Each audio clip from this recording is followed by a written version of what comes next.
Hey guys, welcome to the show Monsters Inside Me. Chris isn't his usual competitive self. He was dropping his stick, and he looked like he was struggling. He was usually one of the fastest skaters, and he was coming in last in some of these drills. His mom, Lori, also spots Chris's unusual behavior. I noticed that a few times he just fell, and it just seemed very unusual for him, but I just thought he wasn't trying his hardest. 2 days later, when Chris comes home from school, Lori notices something strange. I was doing homework with him, and I noticed that he just took days off, and the only way to get his attention was to actually get in front of him and call his name. He's having these moments where he dazes out. I have to really, really hold his hand through homework assignments. This is stuff he knows. This is stuff that he could have done in 10 minutes because he'd be so eager to go outside and play. Now I'm helping him figure out what 2 times 5 is. By the end of the week, the Spielmans realize that lack of concentration is the least of Chris's problems. It's Friday night. It's pizza night. We're sitting here having dinner as a family. Everything seems normal.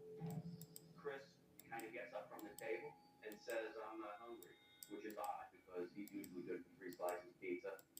He goes onto the couch in front of the TV. Next thing I know, he's sleeping. I looked at my wife and I said, "He must be sick." We take his temperature. It was 103. He always tended to get high fever. He's always had ear infections. We're hoping it would just go away. Yelling at me, "Dad, don't touch me, don't touch me, put me down." He's got a hockey player mentality. Nothing hurts him. I've never been so scared in my life. It is clear something is wrong. Startled, Steve races Chris to the emergency room. When we're in the emergency room, the doctors are looking at Chris and they go through all the standard testing, blood tests, and everything else. The test on Chris's spinal fluid has come back abnormal, indicating that there could be something wrong with Chris's brain. Prescribes an antiviral medication, but the mysterious illness only gets worse. As the night goes by and I'm by his side, he starts shaking, his body starts tremoring, and his eyes are starting to roll in opposite circles from each other, and they actually start kind of going up in his head.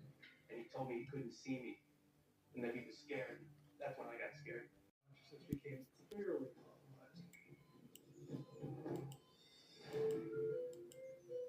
MRIs revealed that Chris is suffering from encephalitis, a dangerous swelling of the brain, often caused by an infection. I'm wondering if it's amoeba. When the body Chris to a ventilator, and within minutes, he slips into a coma. I was shocked and scared and Sydney. lost from the balance. That wasn't it. Dr. Augusta considers one final treatment: steroids. Steroids is one of those two-edged swords. Steroids can reduce the inflammation by inhibiting the body's immune response. But in doing so, they might give whatever is attacking Chris free rein and make the infection even worse.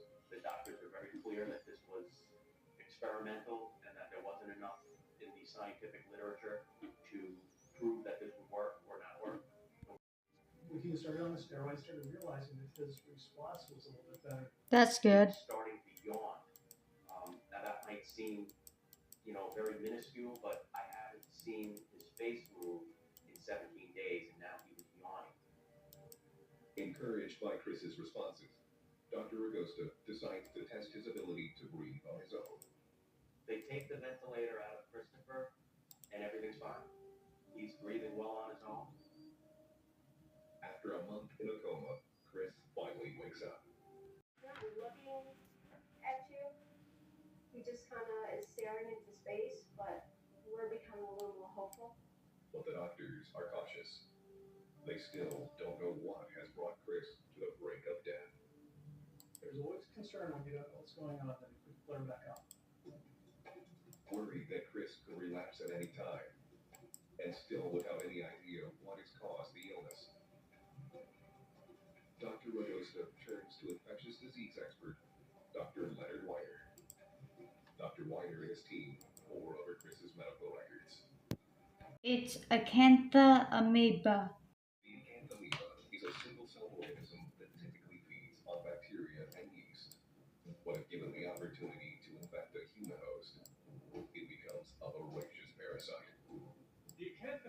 normally a free living organism. That means it can live without a host. Nevertheless, if it does find its way inside a human host, it will wreak havoc, and that can be deadly. The Ancanthameba enters the body through the skin or up the nose, and travels through the central nervous system to the brain. There, it devours brain cells. After feeding, the parasite divides rapidly, causing sudden and massive inflammation.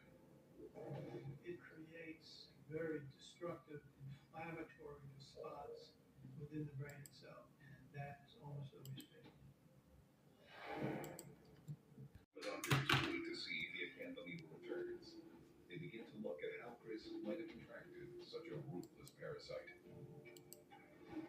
I do know that weeks before Chris's illness, we were at a party where there was a pond, and Chris and all his friends were playing by the pond. Chris found a hockey puck that he scooped up out of the water. Acanthamoeba are very common in the environment. They're found in all kinds of places like swimming pools, ponds, inside air conditioning units.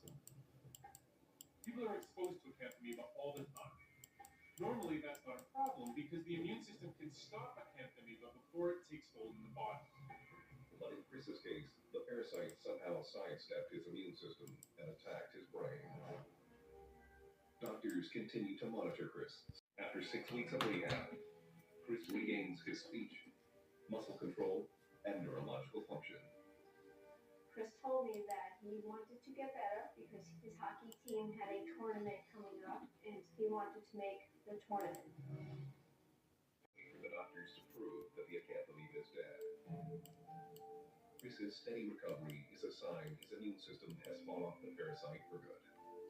Assured us that this Acanthammoeba is not going to return. By January, Chris is not only back on his feet, but back on the ice. Chris approached everything. That's great. Like the gutsy little kid that he is. They told me I got better because I was done.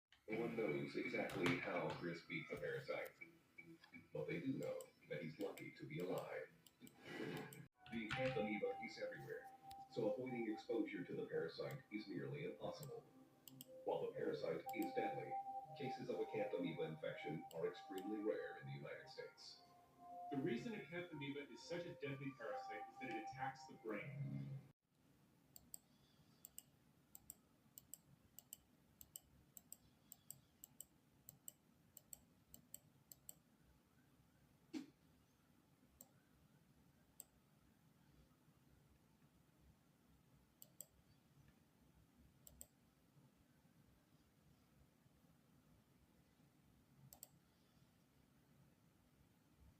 This is either Paraguay or Uruguay, but I'm thinking it's Uruguay.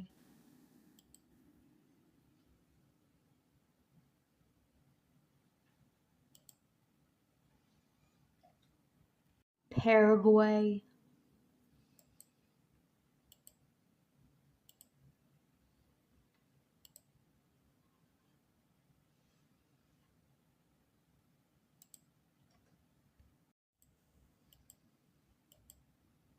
I have two ideas in mind on this one, but I don't know which it would be.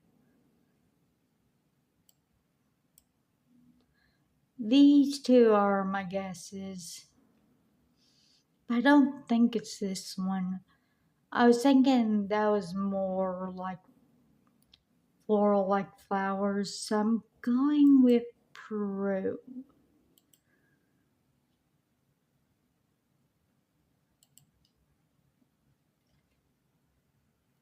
If you like, comment, and subscribe. Hit the notification bell to know when I post a video, and I'll see you next time.